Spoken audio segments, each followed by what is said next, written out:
News आ रही है रूस की राजधानी मॉस्को से, जहां एक बार फिर बड़ा ड्रोन हमला हो गया। ड्रोन हमले के बाद कई किलोमीटर दूर तक धमाके की आवाज सुनाई दी, जिसके बाद वहां हड़कंप मच गया। शहर में चारों तरफ इमरजेंसी के सायरन बजने लगे। वहां से सामने आए वीडियो में रात के अंधेरे में धमाके के दौरान तेज रोशनी होती दिखी। यूक्रेन ने दावा किया कि उसके ड्रोन हमले में मॉस्को में एक बड़ी इमारत को भारी नुकसान पहुंचा।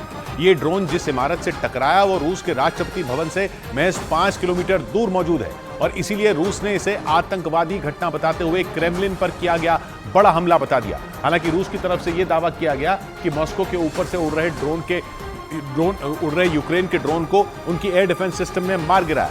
लेकिन यूक्रेन की सेना ने जानकारी दी कि उनके ड्रोन हमले में मॉस्को की एक इमारत को भारी नुकसान हुआ, जिसकी कुछ तस्वीरें भी सामने आई, जिनमें उस इमारत के एक हिस्से में ड्रोन हमले के निशान साफ साफ नजर आए। वहां से सामने आए एक वीडियो में रात के वक्त मॉस्को में विस्फोट के साथ तेज रोशनी होती दिखी, जिसके बाद चारों तरफ अफरा तफरी मच गई। हालांकि रूस के रक्षा मंत्रालय ने दावा किया कि मॉस्को को दहलाने की साजिश को रूस की सेना ने नाकाम कर दिया। बीते एक महीने में लगातार दूसरी बार हुए ड्रोन अटैक से उस इलाके में रहने वाले लोग दहशत में आ गए। पिछले महीने भी उसी इलाके में यूक्रेन ने ड्रोन अटैक किया था। रूस के रक्षा मंत्रालय के मुताबिक सुबह करीब 4 बजे यूक्रेन की सेना ने ड्रोन से हमले की कोशिश की, जिसे मार गिराया गया। रूस ने दावा किया कि इस ड्रोन अटैक में किसी तरह का नुकसान नहीं हुआ। हालांकि ड्रोन हमले के बाद मॉस्को के पास नुकोवा एयरपोर्ट को बंद कर दिया गया, क्योंकि यूक्रेन ने जिस जगह ये ड्रोन हमला हुआ वो रूस के राष्ट्रपति भवन से सिर्फ 5 किलोमीटर की दूरी पर किया।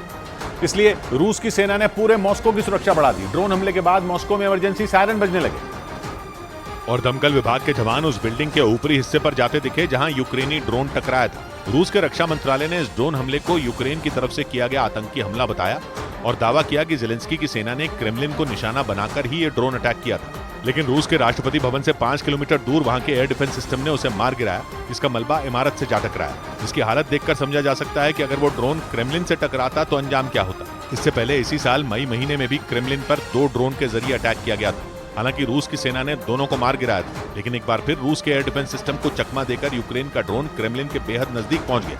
उधर रूस ने दावा किया कि उसने जंग के बीच यूक्रेन के एक अहम कम्युनिकेशन सेंटर को ड्रोन से हमला करके उड़ा दिया। रूस की तरफ से इसका एक वीडियो भी जारी किया गया, जिसमें एक टूटी फूटी इमारत के अंदर एक आदमी कुछ करता दिखाई दिया। रूस के मुताबिक ये खंडहर जैसी इमारत यूक्रेन का एक अहम कम्युनिकेशन सेंटर था, जहां से एलॉन मस्क की स्टारलिंक सैटेलाइट की मदद से यूक्रेन की सेना तक जरूरी खबरें पहुंचाई जाती थी। और जैसे ही रूस को इस सेंटर का पता चला, उसने ड्रोन से वहां हमला बोल दिया। रूस की तरफ से भेजा गया छोटा सा ड्रोन जैसे ही इमारत से टकराया, वहां एक जोरदार धमाका हुआ। धमाका होते ही वहां धूल का एक बड़ा गुबार उठा, जिससे आसपास का बड़ा हिस्सा पूरी तरह ढक गया। रूस ने दावा किया कि उसके हमले में यूक्रेन का वो कम्युनिकेशन सिस्टम पूरी तरह तबाह हो गया। इधर आगरा से बीजेपी नेता को गोली मारने का एक हैरान करने वाला एक वीडियो सामने आया, जिसमें एक बदमाश बीजेपी नेता राकेश कुशवाहा पर गोली चलाता नजर आया और जब उन्होंने अपना बचाव करने की कोशिश की तो वो उनको धक्का देकर वहां से भाग गया। इसका जो वीडियो सामने आया उसमें राकेश कुशवाहा अपने घर के बाहर खड़े नजर आए। थोड़ी देर बाद हेलमेट पहने वो बदमाश वहां आया और उसने राकेश कुशवाहा के करीब जाकर उनके पेट में गोली मार दी। वो जितनी देर में अपना होश संभाल पाते उस बदमाश ने दूसरी गोली चला दी, जिसके बाद उन्होंने उस बदमाश को पकड़ने की कोशिश की, लेकिन वो वहां से भाग निकला। इस पूरी वारदात का वीडियो वहां लगे सीसीटीवी कैमरे में रिकॉर्ड हो गया, जिसके बाद पुलिस ने राकेश कुशवाहा की शिकायत पर मामला दर्ज किया और सीसीटीवी फुटेज के आधार पर उस हमलावर की तलाश में जुट गई।